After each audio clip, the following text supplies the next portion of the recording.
Some comics are good, but most comics are killers. They kill time, they kill imagination, and they kill the urge to read books. In the 1950s, if comics were killers, then mild-mannered publisher William M. Gaines was public enemy #1.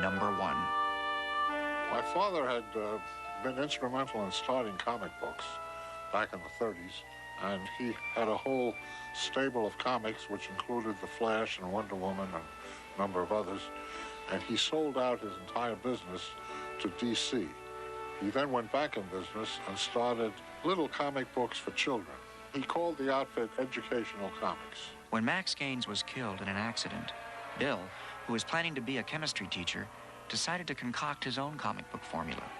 He changed the name to Entertaining Comics and started publishing Western, war, and crime comics. In 1950, editor Al Feldstein conducted a creepy experiment in an issue of Crime Patrol. We introduced the Crypt of Terror. And I kind of based it on what I envisioned when I used to listen to Arch Oboler's Lights Out or The Witch's Tale on radio. Gaines and Feldstein quickly realized that horror could be a hit. We were so excited that we went ahead and changed the titles to Tales from the Crypt and the Vault of Horror. The Haunt of Fear soon followed, and by early 1950, the first horror comic books were selling 500,000 copies per issue. Russ Cochran, who's been reprinting the original EC series, was typical of the kids that got hooked on EC horror. I had about stopped reading comic books when I was 14, 15 years old. I'd sort of outgrown the superhero comics, and all of a sudden I picked up an EC comic, and here were comics that were written better and drawn better than anything I'd ever seen before, and they hooked me right back in. Feldstein continued to create cover art and write stories based on Gaines's ideas, but they soon began to draw on a gruesome group of artists to bring EC's tales of terror to life. Every story was written for the artist who drew it. Graham always got the dripping, rotting corpses, slimy, gooky stuff oozing out of the cellar kind of things. And Johnny Craig, who wrote his own stuff, everything was nice, clean looking, except terrible things were going on in this beautiful, clean situation. Joe Orlando could go either way. He could have a clean job or he could have an ooze job, and he did a lot of either. Orlando himself remembers the awe inspired by another EC alumnus. Jack Davis didn't sweat, and we all envied him. That he just tossed it off, and he, just pure genius, you know.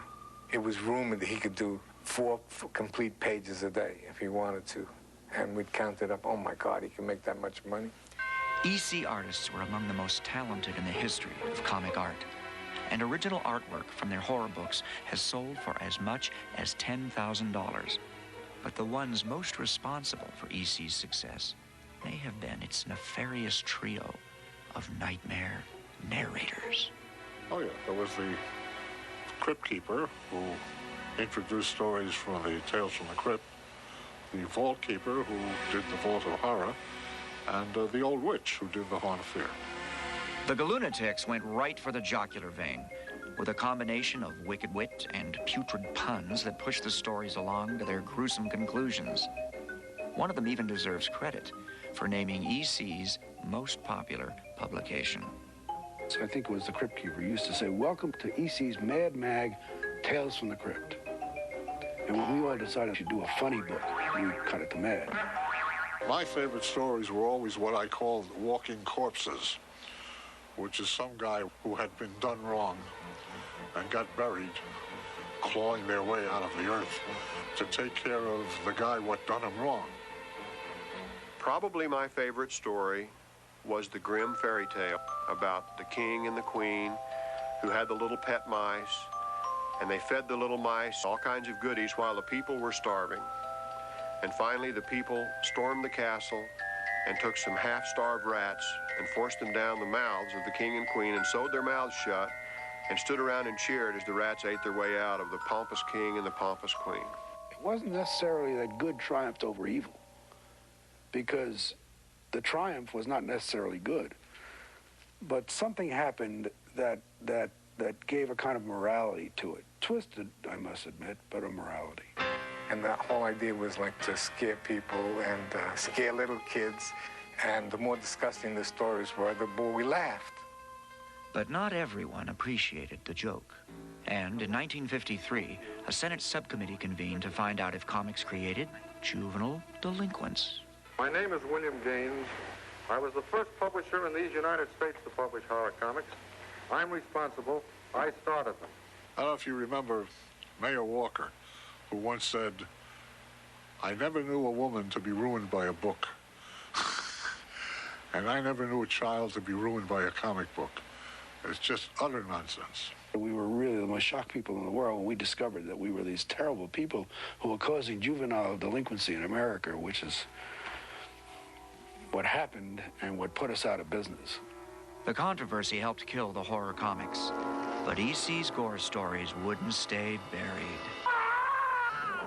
Tales from the Crypt and The Vault of Horror became movies in the 70s, and reprints of all the E.C. classics are now available in bookstores and on newsstands. It's showtime! And, thanks to HBO, the Crypt Keeper himself is popping up on cable. Tales from the Crypt. We've been very fortunate to have very talented people direct them and be in them and do the special effects for them. So the shows really came out very well. We have about 500 Crypt stories, so we can make these for a long time. Well, as long as I don't wind up on the cutting room floor. Vault of Horror, The Haunt of Fear, and Tales from the Crypt have been revolting readers now for nearly 40 years, and the macabre message remains the same. Well, I hope that they all learned how to whistle when they pass the cemetery. You know, and we still believe that corpses are coming back and getting even.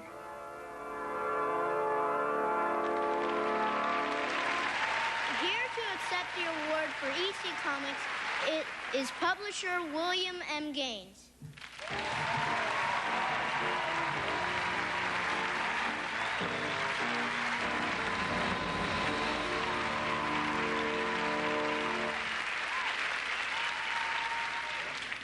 Beautiful. Beautiful. I proudly accept this great honor on behalf of my unbelievably talented staff of editors, writers, and artists who were vilified in the early 50s by a Senate subcommittee on juvenile delinquency and by other magazine publishers who claimed we had destroyed the youth of America. It has taken almost 40 years for our work to be recognized. I thank my dear friend Lyle Stewart for helping me through the bad days. I thank my dear friend Russ Cochran, who has kept EC Comics alive all these years.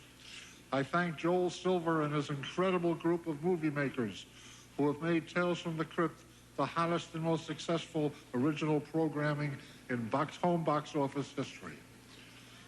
Finally, I thank the board of directors of the Horror Hall of Fame for this delightful vindication of our efforts.